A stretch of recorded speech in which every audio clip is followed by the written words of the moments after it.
Good afternoon.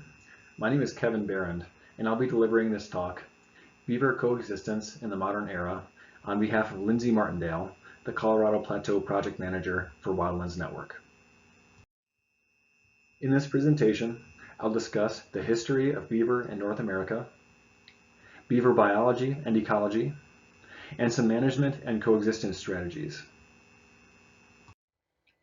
Beaver, or Castor canadensis, have lived in North America for 8 million years. Even in the high desert environment of southern Utah, beaver thrive. All they need is water and woody vegetation, trees such as aspen, cottonwood, willow, alder, and box elder to survive. With European settlement and the fur trade, however, beaver were eradicated in the late 1800s and early 1900s. The Hudson Bay Company, for example, had what they called a fur desert policy, which directed their employees to trap out fur-bearing mammals, mainly in the Snake River region, making it economically unattractive for settlers. But why beaver? Beaver pelts make warm, durable hats. Their outer layer of fur is water repellent, while the underlayer is very dense and warm. Now, however, we understand that beaver are a keystone species and create diverse habitats for a variety of species. Beavers are the largest rodent in North America, second only behind capybaras. They have large skeletons, especially the skull, to which strong muscles attach for their frequent tree chewing. Their incisors, the front teeth, are rust-colored from a high concentration of iron, which makes them more durable. And they grow continuously and must chew on trees to keep their teeth at a manageable length. Beavers have a translucent membrane over their eyes that covers them when they are underwater so they can still see. No goggles needed. Their nostrils close to keep water out, and they have fur-lined lips behind their teeth so that they can chew while underwater. Their hind feet are webbed for swimming, and they use their tail as a rudder, a shovel for collecting mud for dams, fat storage for the winter, and to alarm intruders by slapping the water.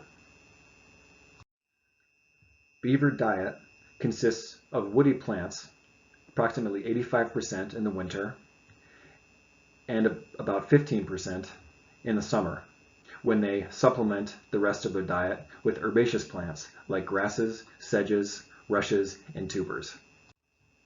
They cache food for the winter near their lodge in a pile, with the top being less palatable woody vegetation that likely freezes, while underneath sticks are submerged by piling and secured in the mud substrate. Beavers mate for life, have litters of approximately 2 to 5 kits once a year in the winter or early spring. The kits mature in the colony, stay about 2 years before they leave, and a family unit consists of about 5 to 8 individuals. So why build dams? Beaver are more agile in water, and dams increase water depth so that they can avoid predators. Beavers typically build dam complexes and usually have a primary and a secondary dam. The primary dam is usually located near the lodge or the bank den and larger, while the secondary is usually below the primary to prevent scouring and primary dam failure. It also provides cover insurance in case one dam fails. Beavers dig a network of channels and tunnels so that they can forage while still having cover from predators. Harvesting of woody vegetation, such as willow and aspen, initiates new sprouts, which then provide additional food and cover. Beavers typically work an area until the resources are depleted, then move downstream. As to the ecological benefits of dams, dams slow the flow of water, reducing scouring and downcutting of the channel, which increases hydrologic connectivity with the floodplain and reduces sedimentation to downstream reservoirs. Dams increase water residence time, which can increase flows during low flow periods such as late summer. and they increase groundwater hyporheic exchange, or the mixing of ground and surface water. They raise the water table, providing lush riparian habitat for a diversity of species such as the boreal toad, pictured here, which is a species of greatest conservation need according to the Utah Wildlife Action Plan.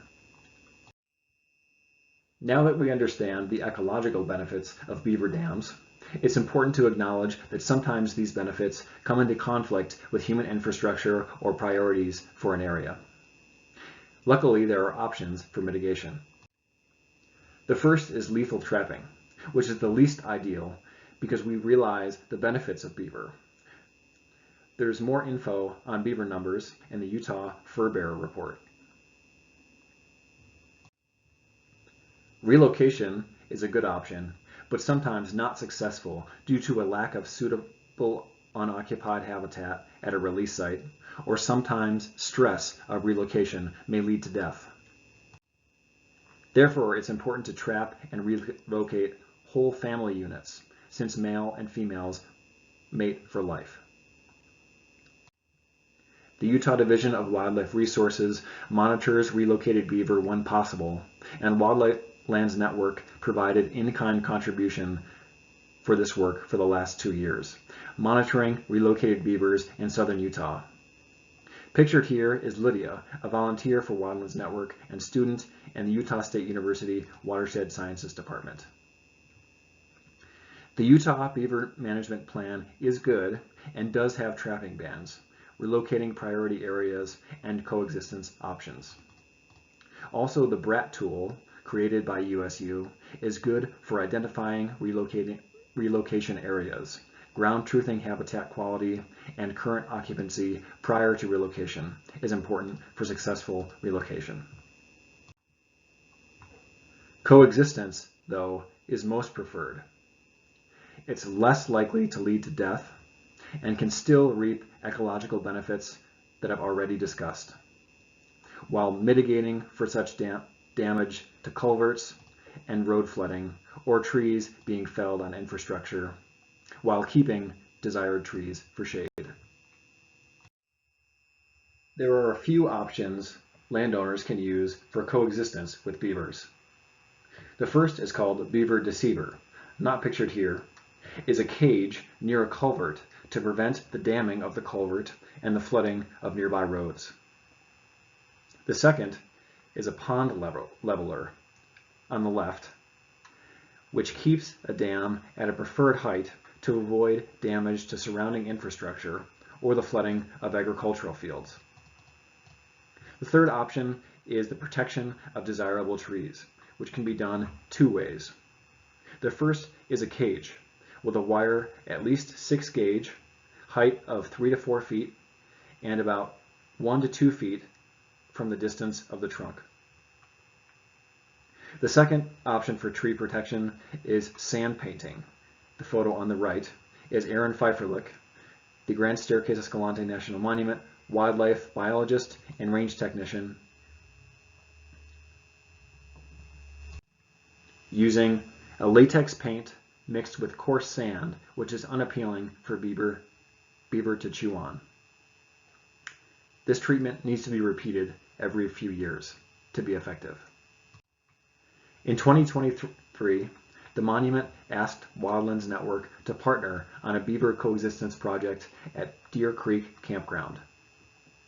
They wanted to make sure that the fences and the buildings would not be damaged from tree cutting by beavers. So we used 3 gallons of this non-latex based paint mixed with sand to paint a handful of tree trunks. For more information on beaver coexistence and to learn about Wildlands Network's work in southern Utah and across the West, please reach out to Michael Dax, the Western Program Director.